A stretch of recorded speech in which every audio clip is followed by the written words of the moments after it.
Oops, you have to put the CD in your computer. LEGO games are special in the way that they aren't just good games for kids, but just good games. Everyone I know who's an epic gamer like myself has a favorite LEGO game because we all just grew up with them. So I decided to make this video to talk about all the different eras of LEGO games and how they evolved throughout the years. Maybe geek out a little bit here and there, you know, I don't know. Now you gotta understand, this isn't some professional documentary, so I'm not gonna talk about every single game and all of its mechanics, but I'll address the main ones. So apologies to all my LEGO chess fans. I get so weak in the knees, I hardly speak, I lose all control, and something takes over me. In the days I feel so unreasonable. In the beginning, there was nothing. But then someone at Mindscape said, kids are into those Lego things, right? Let go. Let go.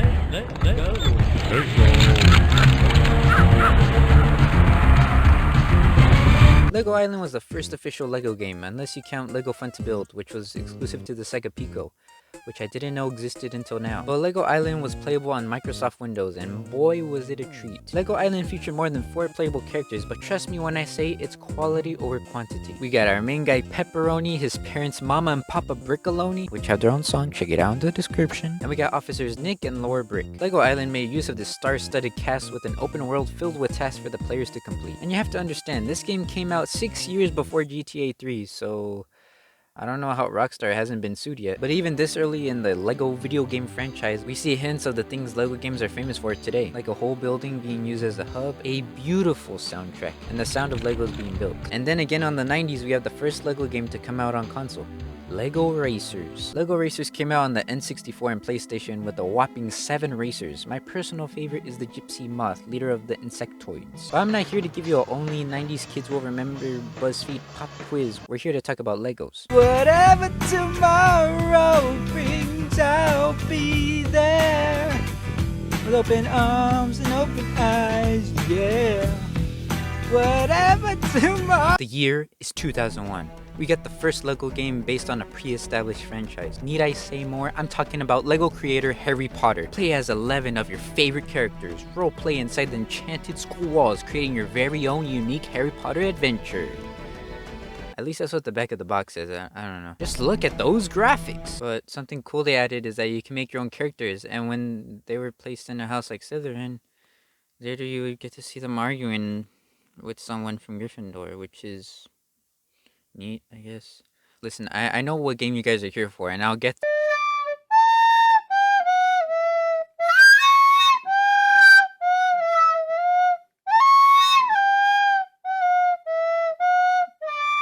You know what time it is, baby. Let's do this. In 2005, the world was introduced to the polarizing, phenomenal, and critically acclaimed masterpiece that is called LEGO Star Wars, the video game. Where do I even begin? This is where it all started. This was the first game to have a whimsical retelling of the movie it was based on. The first game to have a dedicated hub for playing and replaying different levels. The 2-player design that encouraged you to play with a friend. The game is amazing. And you have to understand that in 2005, Revenge of the Sith had just come out and everyone hated the prequels. People have said that their favorite part of the game is the sound that Jar Jar makes when he dies.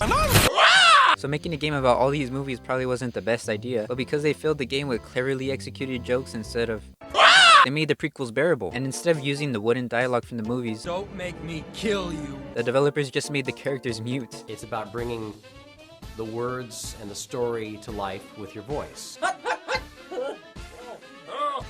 This was also the first LEGO game to give different characters significantly different abilities, like the grapple hooks or force abilities, which encouraged the player to buy characters from the shop so they can unlock more doors and other secrets. This game includes 59 fan-favorite characters to choose from, like the Gonk Droid. Look at that physique.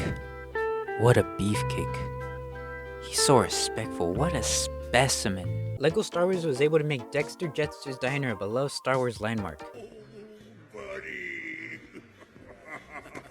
They did the impossible. But you know what's better than one LEGO Star Wars game? 2 Star Wars video games! Woo! Let's go, baby! Let's go! LEGO Star Wars 2 is, if you didn't know, the second LEGO Star Wars game. But what makes this one special is that it was playable on the Nintendo DS. And I had a DS, and a lot of free time. I mean, I did play the first Lego Star Wars, but this one was the one I played the most. I remember going in and out of the cantina and breaking trash cans to farm studs and save up for a character I wanted. The cantina song is nailed into my brain, and hey, I'm not complaining. The main difference between 2 and 1, besides it taking place in the original trilogy, is that there were more vehicle-based levels. This includes the trench run, stopping the AT-ATs in Hoth, or flying through the asteroids with the Millennium Falcon. And since these levels were filled with studs, it was easy for me to finally get True Jedi and hear that sweet, sweet sound. Oh yeah. This installment to the LEGO video game franchise also doubled the amount of characters. My favorite characters were the bad guys like Boba Fett and Vader, because they were super powerful, and in free play, there were places only bounty hunters could go and objects only Sith can move. And you could also tell that the developers weren't just making a Star Wars game for money. They added tiny details that showed they cared, like how Lando kisses Leia's hand anytime he's near her, or how a Gamorrean guard will use their axe as an electric guitar if they're next to a jukebox. But now you may be wondering, how could they ever follow up 2 amazing games? What else could they— What? You have all 6 Star Wars movies in one game?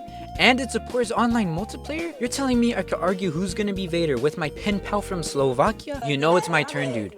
You've been Vader for the past 4— Bro, come on, dude. There's 160 characters now? What?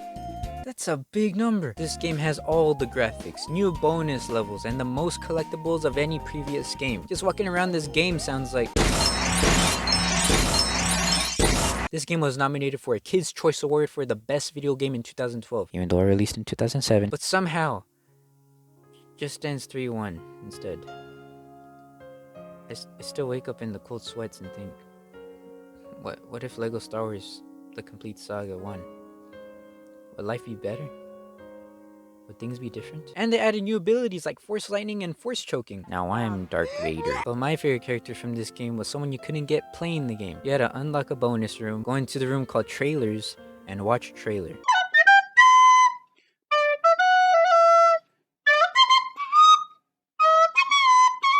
If you've ever watched the Montana Bones movie, you know what to expect. Epic set pieces, high IQ puzzles, and monkeys. So many monkeys. And LEGO Indiana Jones delivers tenfold. The puzzles are harder than a math problem that asks you to explain your answer. I seriously think the puzzles in this game made me smarter, because I still remember spending hours figuring them out. I mean, it's probably because I was 5, but I'm good now.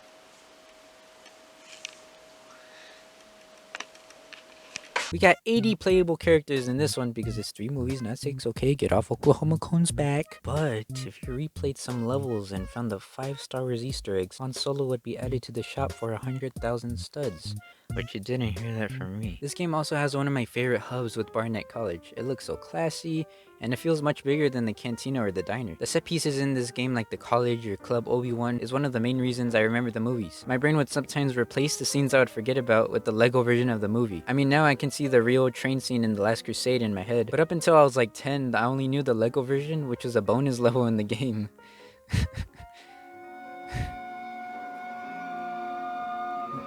Where's that music coming from? Hey, Ma, is someone playing their SoundCloud again?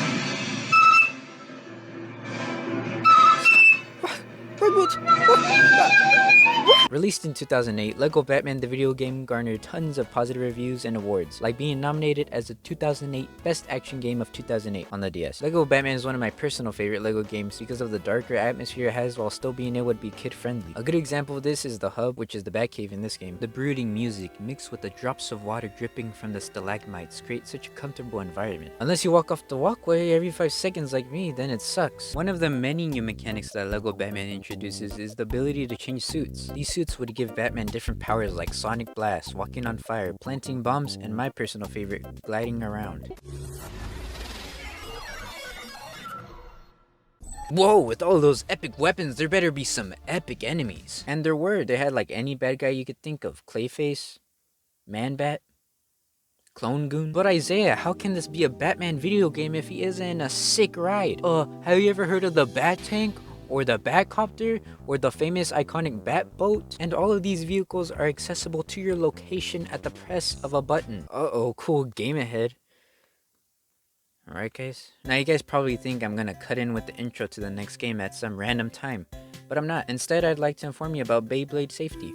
Now, if you spin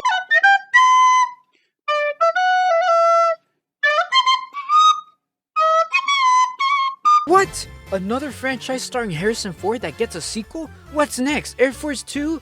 The Fugitive 2? Star Wars 2? I think they already did that one. LEGO Indiana Jones 2 has 82 playable characters, 96 levels, and it features 3 Indiana Jones movies and bonus content. And every level has an alternate version when you replay it. This is also the only other LEGO game that supported online play. But online play was especially important with LEGO Indiana Jones 2 because this was the first LEGO game where you could customize levels and worlds. And for some reason it was criticized for not sticking to the original material, even though that's the whole charm of the LEGO games. But because they didn't stick to the movies, it made for the best ending of Raiders of the Lost Ark.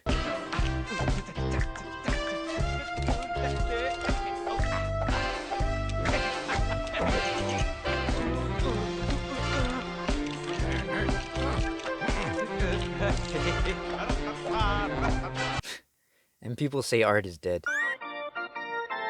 Oh, hi, didn't see you there. Thanks for staying till the end of the video. As you could probably tell from the title, this is just part 1 of a 2-part series about me talking about the LEGO games. It was originally gonna be one big video, you know, my magnum opus, but it ended up being a bit long. But I already have all the stuff recorded for the second video, so now it's just editing. So look out for that, you know, subscribe if you want to be notified when it comes out. And yeah, okay, bye.